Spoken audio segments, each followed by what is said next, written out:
Ok, bonjour à toutes et à tous. Donc là, on va aborder la dernière vidéo de la partie pile électrolyse. Donc il va concerner une électrolyse. Et en fait, je vais ici corriger en particulier la toute dernière question de ce type bac que vous avez fait en classe. Et la question, c'est la 154 où on détermine la masse d'argent qui va être déposée sur la bague de cuivre. Donc, oulala, il se passe quoi? Voilà. Alors, je vais faire un petit schéma pour rappeler les choses. Donc, le schéma, c'est que grosso modo... Ah, il y a un petit problème technique. Si c'est bon, c'est en train de se résoudre. Donc, on a une cuve. On a de ce côté-là une bague de cuivre. Donc, c'est elle qu'on veut recouvrir d'argent. À droite, on a une électrode neutre de graphite. Donc, on s'en fout un peu. Et donc, on a un générateur extérieur qui va permettre d'amener les électrons du côté où on veut déposer le métal. Donc je refais un peu le raisonnement de la dernière fois. On veut donc que les électrons arrivent ici. Pour que les électrons arrivent du côté de la bague, il faut donc...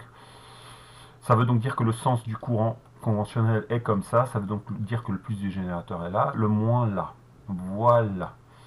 Et dans la cuve, on a des ions argent. Et alors les informations qu'on nous donne dans le sujet, c'est que la concentration est de 410-3 mol par litre. Et qu'on a un demi-litre. Le volume, c'est 500 millilitres. Donc là, on va tout de suite faire un truc qui va nous servir, c'est qu'on va calculer la quantité de matière d'argent qu'il y a du CC fois V. Et donc, si on calcule, ça nous fait 210-3 mol. Voilà. Alors, ce qu'on va faire peut-être, c'est du coup, les électrons partent d'où? Alors, ils sont donnés par qui?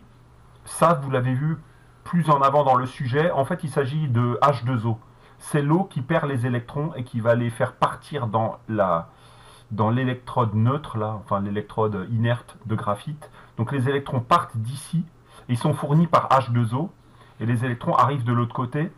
Et donc c'est à gauche qu'on a la cathode, puisque les électrons arrivent toujours à la cathode.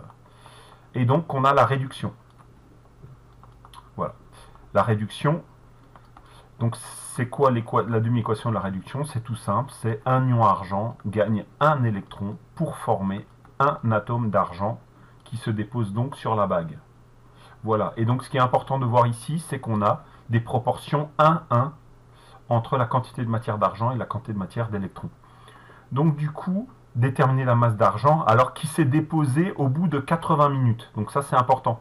C'est que du coup, on n'a pas laissé fonctionner l'électrolyseur pendant une durée indéfinie, c'est pendant 80 minutes. Ok? Donc, le truc, c'est qu'à partir du moment où vous voyez des I et des delta T, ça veut dire qu'il va falloir utiliser les deux formules. La quantité d'électricité, on peut la calculer en faisant I fois delta T. On va d'ailleurs le... Non, on ne va pas le calculer forcément, parce qu'il n'y a pas besoin. Et par ailleurs, la quantité d'électricité, c'est aussi la quantité de matière d'électrons qui circule fois la constante de Faraday. Voilà.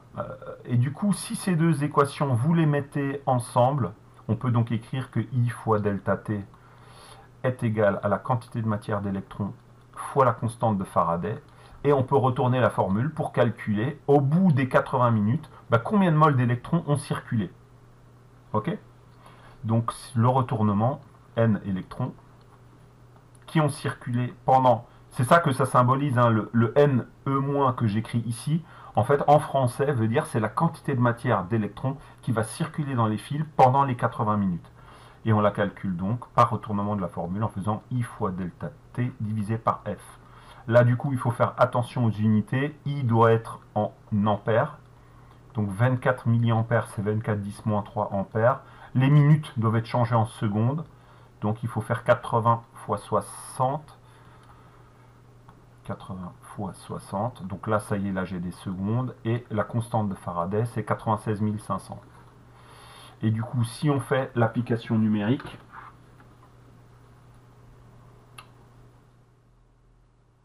donc je vais y arriver. Donc c'est 24 fois 10 puissance moins 3 fois 80 fois 60 divisé par 96 500. Voilà, je trouve 0,0012. 0,0012 mol. Évidemment, on pourrait aussi écrire 1,2 fois 10 moins 3. Donc, si vous préférez, si vous êtes amoureux de l'écriture scientifique, on peut l'écrire comme ça. Sauf que là, ça ne répond pas encore à la question. Mais ça, c'est une des étapes. Maintenant, on va se servir. Donc ça, c'est la première étape. Je ne mets pas les éléments de rédaction, les petites phrases. Parce que là, il faudrait écrire par définition.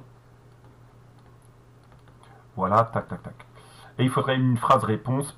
Pendant les 80 minutes, on a 1,2 fois 10 puissance moins 3 mol d'électrons qui ont circulé dans les fils. Maintenant, on va pouvoir calculer le nombre, la quantité de matière d'atomes d'argent qui du coup vont se déposer pendant ce temps-là. Et on va pouvoir lier les électrons à l'argent grâce à la demi-équation ici. Ok? Donc, je vais faire le raisonnement. Donc, d'après la demi-équation de la réduction,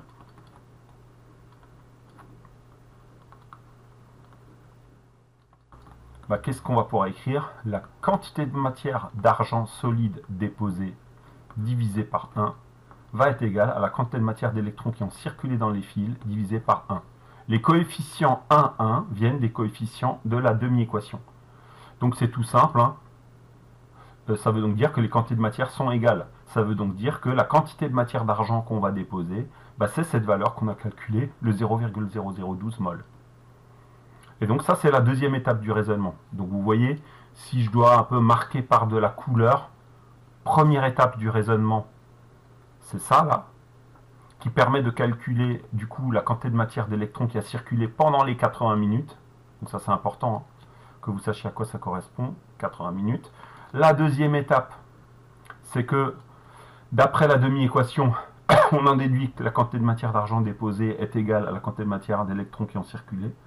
Et la dernière étape, c'est passer de la quantité de matière à la masse. Donc ça, c'est facile. La dernière étape, c'est hyper simple. Donc par définition, vous savez qu'une masse, c'est une quantité de matière fois une masse molaire. Donc la masse d'argent déposée, c'est égal à la quantité de matière d'argent déposée fois la masse molaire de l'argent. Du coup, c'est le 0,0012. Et alors là, j'ai un grand moment de solitude parce que je ne me souviens plus de la masse molaire de l'argent. Il me semble que c'est 107. Je vais essayer avec 107. J'espère que c'est bon. Mais évidemment, c'est la masse molaire de l'argent qu'il faut prendre. Donc, si je fais fois 107... Ouais, ça doit être ça à peu près. Donc, vous vérifierez, mais je pense que c'est ça. Et donc, on trouve environ 0,13 grammes. Voilà, donc là, on a réussi à répondre à la question 154. C'est que la masse d'argent déposée lors des 80 minutes, c'est 0,13 grammes. Vous remarquerez au passage que j'ai tout mon cheminement, en fait, je n'ai pas utilisé le tableau d'avancement de la question ni 1,51 ni 1,5. Si, en fait, la quantité de matière d'électrons échangés pendant cette durée, je l'ai calculée. Donc en fait, d'une certaine façon, la 1,51, c'est le premier point que j'ai abordé ici. Et en fait, le tableau d'avancement ne visait qu'à montrer la relation là, mais vous avez vu que la relation ici, on peut aussi l'écrire à partir de la demi-équation. Ce n'est pas forcément nécessaire de faire tout le tableau d'avancement. Et la dernière étape, c'est hyper simple, c'est le petit m est égal à petit n fois grand m. Voilà, j'espère que vous avez bien compris cette question. Ça fait partie des questions les plus techniques dans les exercices pile électrolyse. Et encore une fois, vraiment la clé, c'est la demi-équation. Ce sont vraiment les demi-équations qui lient les n électrons aux quantités de matière consommées ou formées lors de la réaction. Voilà, à bientôt pour la suite des révisions. À partir de demain, je tourne les vidéos de physique. Ciao, à bientôt.